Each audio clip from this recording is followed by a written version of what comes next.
Уште како деца имаме бесконечно бројна прашања. Кои сме? Од каде доаѓаме? Зошто се викаме Виктор? Зошто се викаме Петар? Зошто се викаме Благојче?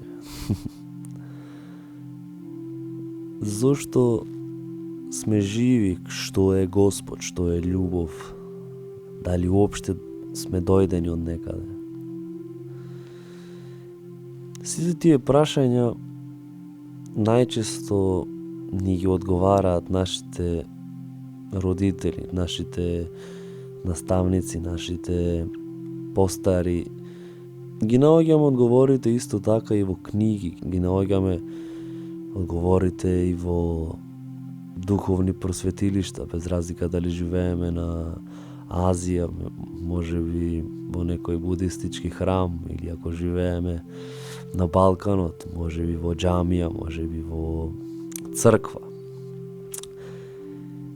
Без разлика од каде ќе ги добиеме одговорите, сите тие одговори што ќе ги најдеме во сите книги напишани за овие прашања, се сепак мисли на некој филозоф, мисли на некој духовен просветител, мисли на некој научник, мисли на некој професор, мисли на некој месија,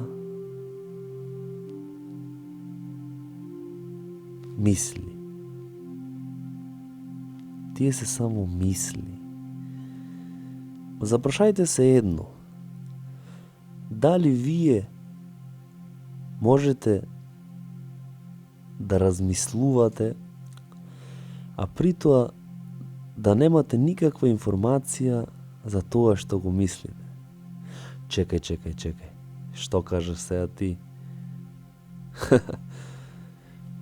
Вака, сите наши мисли што се наоѓаат во нашата глава се најчесто добиени од нашите животни искуства.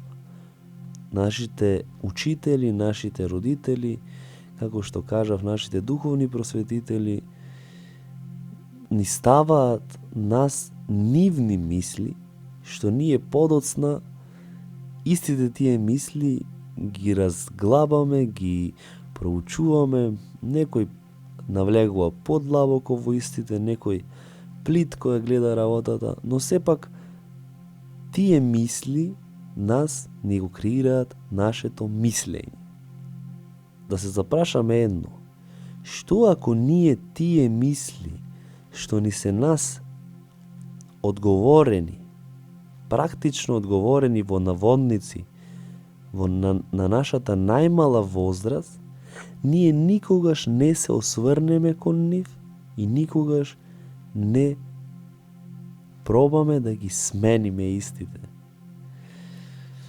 Што ако размислувањето што е љубов, размислувањето од каде сме дојдени, размислувањето што е Господ, размислувањето дали има живот после смртта, ние сме го врежале во нашите најмали години, да речеме до кај нашата 10-та, 12-та година, и ние таа кутија, таа Пандорина кутија никогаш не ја отвориме повторно.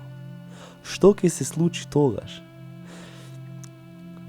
Ние ќе живееме само во материјалниот свет, ние ќе живееме само во светот кои ни го представуваат на телевизија, ние нашите морални вредности ќе ги имаме само стекнати од другите луѓе. Нашата духовност ќе биде климава, бидејќи колку може да биде духовно едно дете од 12 години. Ако не ја отвориме таа кутија, за жал, многу од нас, практично над 90% таа кутија вечно ќе ја затворат и вечно ќе останат да живеат во овој материјален свет и животните искуства, животното патешествие ќе го поминат во една затворена кутија.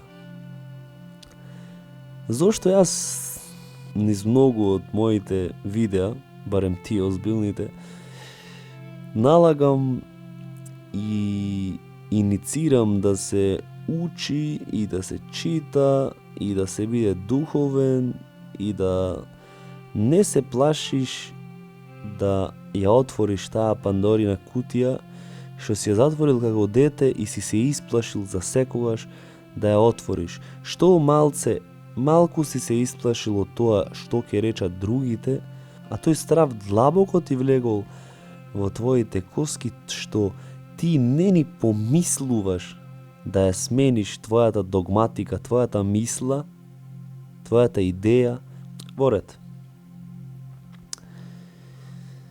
Како ти,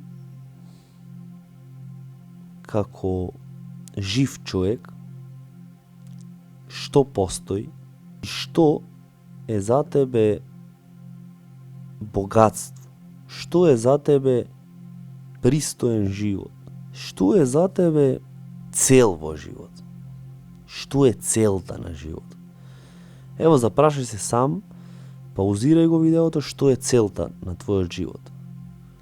Животот е онака безцелен, самите ние ја даваме целта на нашиот живот.